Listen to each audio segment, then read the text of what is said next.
Ready, ready. Please leave your shoes and slipper outside. Go. Ug mao kini ang mga balita karong adlaw makauban nato si Tatay D para maistoryahan kita sa mga nalain-laing mga tips ug advice alang sa mga katawhan nga adunay mga problema karong panahona. Ug ani pa ang iyang mga tips ug advice para sa mga taong mga gibulagan, mga nangabit, mga gibiyanan, mga gipasa, daghan kay siya mga gipang-istorya sa inyo. Ug ang pinakadakong problema nga giapruban ni Tatay D ang nagreklamo nga si Mrs. M kung nauli na ba niya ang Tupperware. So makauban nato siya live, taon-taon pinahulat na lang nato siya kay ginaalala iya ang mga FSG. Sulod na sila. So dapat atiri karon. So please leave your shoes and slipper outside. So ibilin jud dapat nato kung mong naong murag chinilas sa gawas ra ka. Leave. Kung imuhang na ilong murag sapatos, leave yapon ka. So sudlo na nato siya kung paminawo nato kung unsa ang iyang mga ano kataka one-on-one exclusive interview ta kaniya.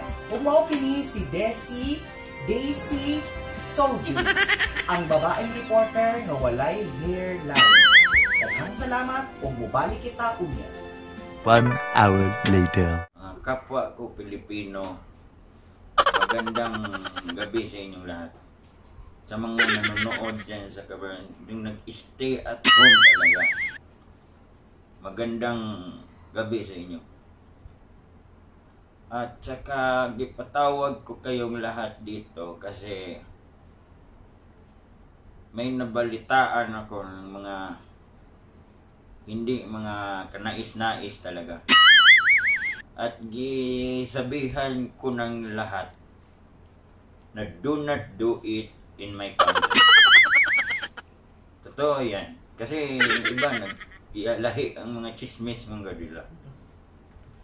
And then I already announced this that yung mga hindi pa talaga hindi pa nagpabaksin, kayo yung mga nabaksinan na pwede na kayo magpasyal-pasyal. Pero yung mga hindi pa nabaksinan, hindi ko alam kung ano pa ang gawin ko sa inyo. Tigas yung mga at saka i-announce ko na rin ito sa lahat na yung mga kapwa ko, mga Pilipino na if you will do it, don't you ever dare. Kasi wala. Hurot din. Pwede naman sila magsalita. Yes sir, yes. Sige. Okay, kaya mong mga media, pwede na mo mong istorya, mga media mo, mga bahalag, mga half kilo ra. Ayaw lang yung media ha.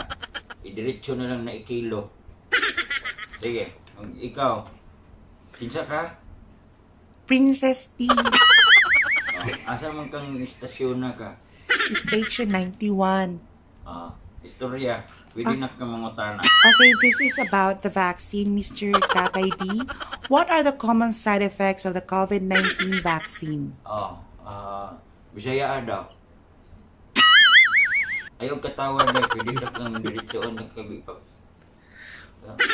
Paano? Tatay D, I'm from USA. I cannot understand the language that you're talking. So I'm going to speak English. Okay. What is it?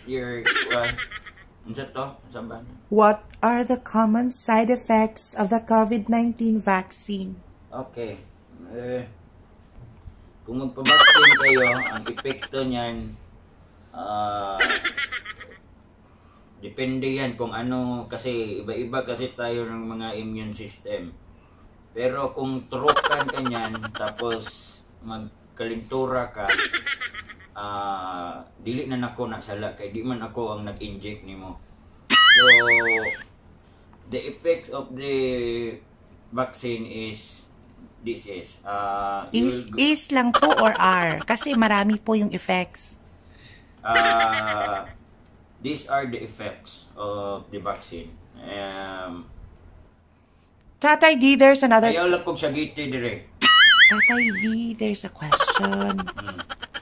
Ito po yung tungkol po sa segregation. We practice garbage segregation. So talaga bang magiging stricto na tayo sa pagsisegregate ng garbage? Yung mga nabubulok, yung mga hindi nabubulok, yung mga plastic, dapat po bang itapon? Totoo yan. Kaya nga, I told them that we will do it kasi ihiwalay yung mga bulok. Tapos yung mga hindi naman masyadong bulok, dito lang yan sa gitna. Tapos yung gawin pang yung mga plastic, isali mo na lang yung kaibigan mo. Dito mo itapon yung sa mga plastic. Yan. We will strictly do it kasi yan yung dahilan sa mga leche nga baha. Are we still strict on people smoking on private or public places? Do we have punishments for them? We have may ginawa tayo na smoking ban. Ano po yung klaseng ban? May kumpleto po ba yon? Yeah, may mga sit-up yan. May mga guitar, like drum. May mga piano pa. Tapos, pwede may martilyo din yung ipukpok sa ulo mo kung magsigarilyo ka sa public. Do not. We have may ginawa tayong mga pang-smoking area. Doon kayo, bahalag mag-ihurot na ninyong isa karim dira pagsunog ng baga. Ayaw lang nyo damaya ang mga inosente nga tao.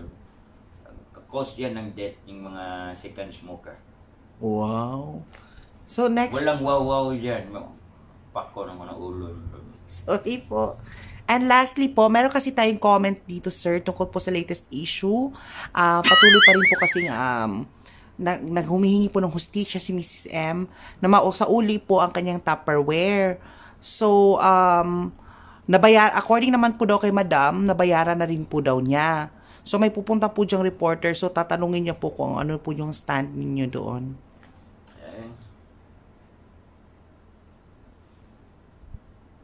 Tupperware lang giawayan?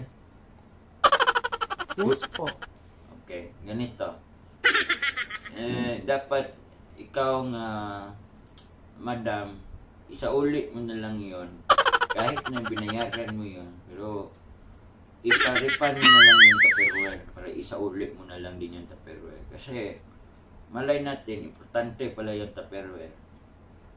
Pero kung hindi mo talaga isauli, kayo na mag-usap niyan. Tagain na lang nagpampalit o Tupperware para mahumay na. Daghan pa kay kung giuna-una para Tupperware lang ninyo maupay akong problema. Thank you so much, Tatay D. Oh, next. Hi, Mr. President. Oh my God, sorry for that. Mr. Tatay D, what can you say about the Build program that you have established in our country? I proudly to announce this, that the Build program, I already add two. So, build, then build. So, we have 5 build to do it. So, I'm so proud that I have a 5 build program here. Not build. That build, then another 2, just build. So, 5 build, to be exact. Hindi yan build. 5 yan, ginawa ko. Okay, Tatay D, we have another question. This is from Joe Mark. He's asking about the coastal road that you are making here. Ang ganda daw po kasi. Bakit po siya tinawag na coastal road? Kasi maraming ma-coast yan eh. Depende yan kung anong i-coast niyan. Kaya nga may itagay ko ng portal. Ay, supposed to be sa portal. So, gitawa ko na lang yung coastal kasi may mga coast dyan. The cause of traffic and the cause of everything.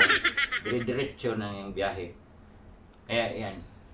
Okay, ganito.